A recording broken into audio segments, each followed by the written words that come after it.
Assalamualaikum warahmatullahi wabarakatuh. Saya Indah Fira Mutiarasari, NIM 18, 19, 10, 50, 10, 15 dengan mata kuliah Evaluasi Sumber Daya Lahan. Di sini saya akan menjelaskan, akan memaparkan dengan melihat perubahan lingkungan yaitu geomorfologi dan geohidrologi di Desa Wisata Kandri, Kota Semarang. Indonesia, jika dilihat dari sektor pariwisata yang saat ini sudah sangat berkembang pesat. Perkembangan sektor pariwisata ini sangat menjanjikan dan memberikan manfaat kepada banyak pihak, mulai dari pihak pemerintah, pihak swasta, dan masyarakat. Dikarenakan pariwisata merupakan sektor yang dianggap dapat menguntungkan untuk dikembangkan. Dalam Undang-Undang Republik Indonesia Nomor 10 Tahun 2009 tentang Kepariwisataan menjelaskan tentang pariwisata merupakan bagian dari pembangunan nasional yang dilakukan secara sistematis, terpadu, dan berkelanjutan. Dalam Undang-Undang Republik Indonesia Nomor 10 juga menjelaskan pariwisata adalah berbagai macam kegiatan wisata dan didukung berbagai fasilitas serta layanan yang disediakan oleh masyarakat, pengusaha maupun pemerintah. Desa wisata sendiri yaitu merupakan bentuk integrasi antara atraksi, akomodasi, dan fasilitas pendukung yang disajikan dalam suatu struktur kehidupan masyarakat yang menyatu dengan tata cara dan tradisi yang berlaku. Pengembangan desa wisata tidak bisa dilakukan secara instan. Konsep pengembangan desa wisata harus memenuhi unsur-unsur penting yang tidak lepas dari peran komunitas atau masyarakat sebagai pelaku utama di dalamnya. Desa Kandri merupakan sebuah kelurahan di Kecamatan Gunung Pati, Kota Semarang, Provinsi Jawa Tengah. Semarang tidak hanya memiliki kampung Pelangi, Lawang Sewu, Kota Lama, Klenteng Sampokong, Gereja Blenduk, maupun Masjid Agung Jawa Tengah. Semarang juga memiliki desa wisata Kandri yang mampu menarik perhatian para turis asing untuk datang berkunjung. Desa wisata Kandri ini masih berada satu kawasan dengan destinasi wisata Gua Kreo. Desa ini dinobatkan sebagai desa wisata karena Desa Kandri masih menjaga kelestarian, keindahan alamnya, dan keaslian budayanya. Mayoritas penduduk di sana bekerja sebagai petani. Awalnya, Desa Kandri terdapat objek wisata alam yaitu Gua Kreo yang memiliki nilai sejarah dan religi dengan fauna yang khas yaitu monyet ekor panjang.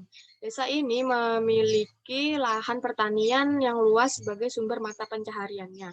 Pemerintah membangun Waduk Jati Barang sebagai solusi akan kebutuhan ketersediaan dan untuk menanggulangi permasalahan banjir. Waduk ini berlokasi pada area lahan pertanian warga dan kawasan Gua Kreo. Selesai pembangunan Waduk Jati Barang dan Gua Kreo menjadi destinasi wisata baru. Awalnya lahan pertanian di desa ini menjadi pembangunan Waduk Jati Barang oleh pemerintah, yaitu terjadinya alih fungsi lahan.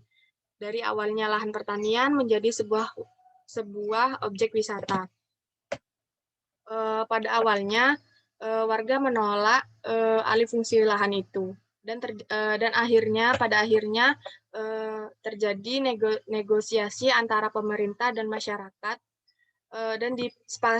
dan disepakati untuk masyarakat diberikan ganti rugi dan kesempatan bekerja di sektor pariwisata dengan harapan adanya peningkatan kualitas hidup masyarakat di sana.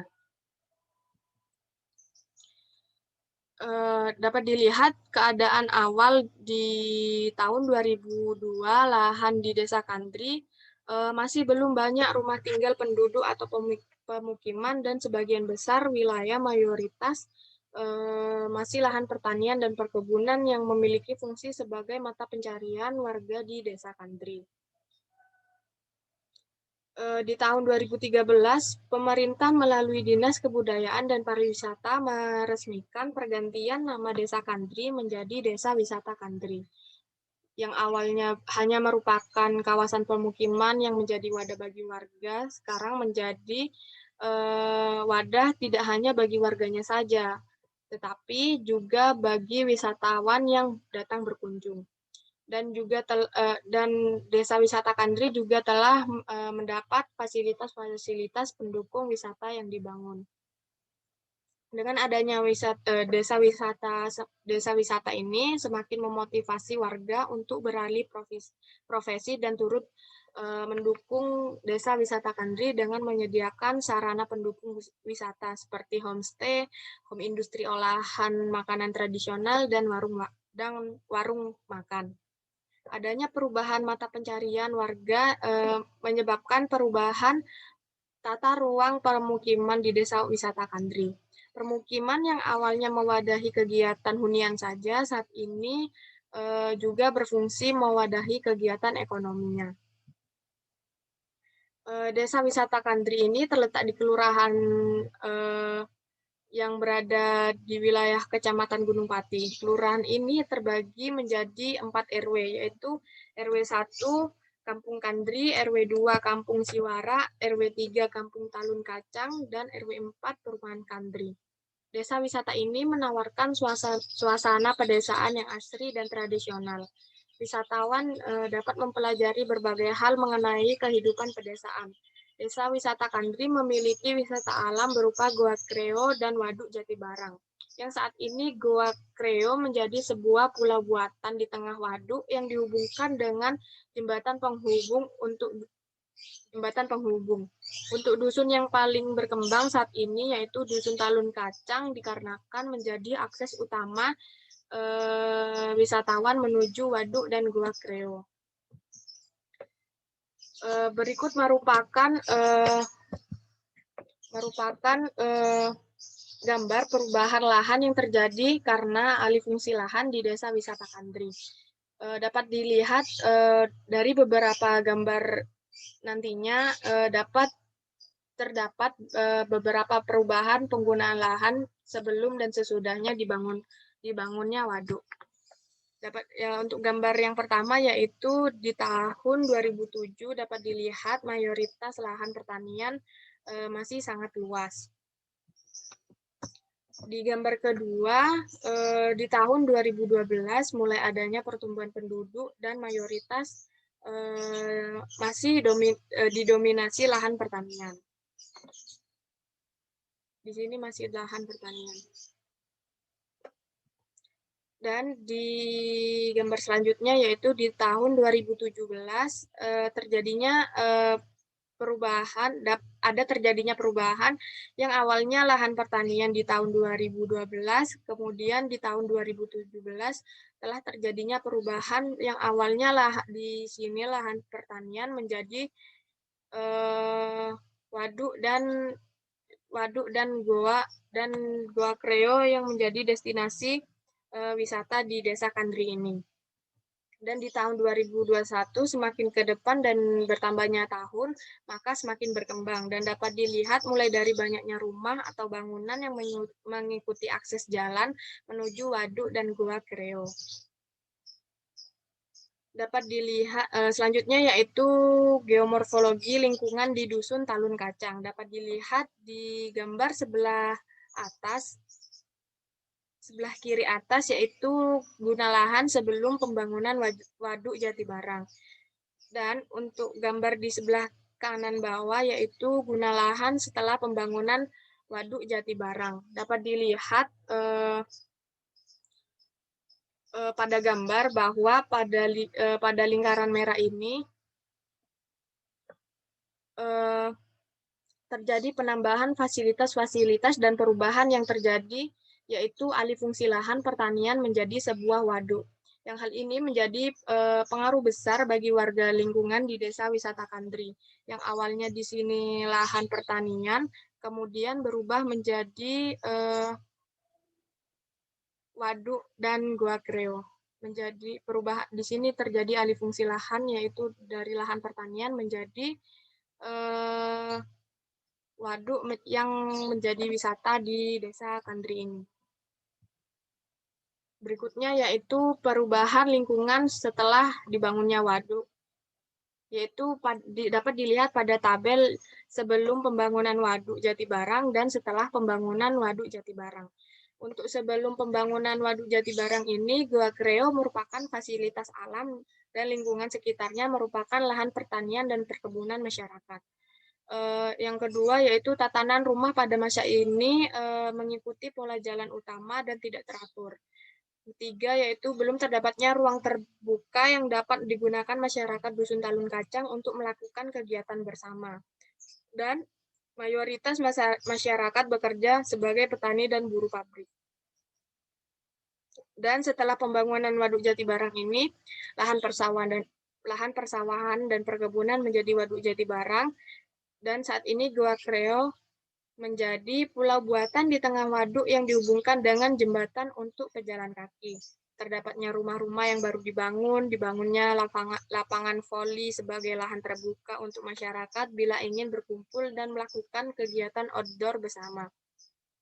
Masyarakat yang banyak beralih profesi dan banyak rumah yang berubah menjadi rumah usaha. Terdapatnya penambahan dan perbaikan fasilitas wisata, perbaikan infrastruktur di Dusun Talun Kacang.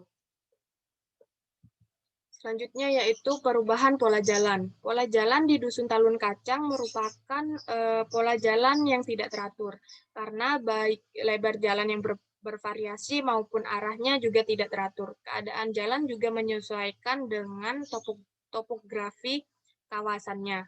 Adanya alih fungsi lahan menyebabkan adanya perubahan.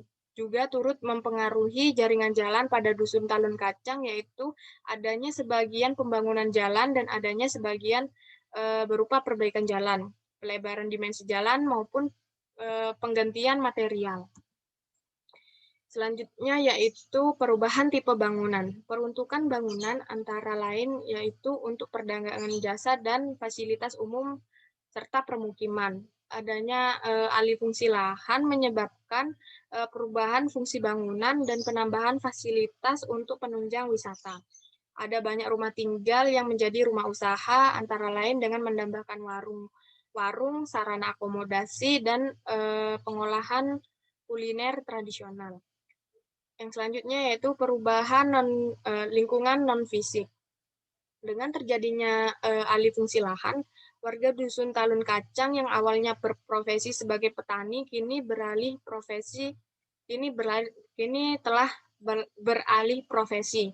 Dengan waduk yang kini menjadi destinasi wisata baru dan banyaknya wisatawan yang datang berkunjung, maka warga tidak mau jika menjadi penonton saja. Warga juga ingin turut serta berpartisipasi antara lain dengan merubah rumah tinggalnya menjadi rumah usaha. Guna lahan yang menguntungkan di suatu lokasi juga dapat mempengaruhi guna lahan di sekitarnya. Hal ini terbukti dengan adanya alih fungsi lahan menyebabkan guna lahan di sekitarnya mengalami perubahan dengan dibangunnya fasilitas-fasilitas penunjang. Dapat dilihat secara geomorfologi, bentuk kawasan ini merupakan bentuk pita, karena perkembangan kawasan mengikuti jalur transportasi dan cenderung memanjang. Dengan adanya perubahan guna lahan dan alih fungsi lahan, dapat menyebabkan perubahan guna lahan lain di sekitarnya, serta perbaikan lingkungan yang dapat meningkatkan kualitas hidup masyarakatnya. Jika dilihat dari geohidrologi, juga mengalami perubahan yang awalnya lahan tersebut lahan pertanian dan dialihfungsikan menjadi waduk guna menjadi solusi akan kebutuhan ketersediaan air dan dapat menanggulangi permasalahan banjir. Pemaparan saya bersumber dari jurnal yaitu dengan judul Perubahan Lingkungan dan Tata Ruang Rumah Tinggal di Desa Wisata Kandri, Kota Semarang. Sekian dan terima kasih. Mohon maaf jika ada salah kata dan perbuatan. Wassalamualaikum warahmatullahi wabarakatuh.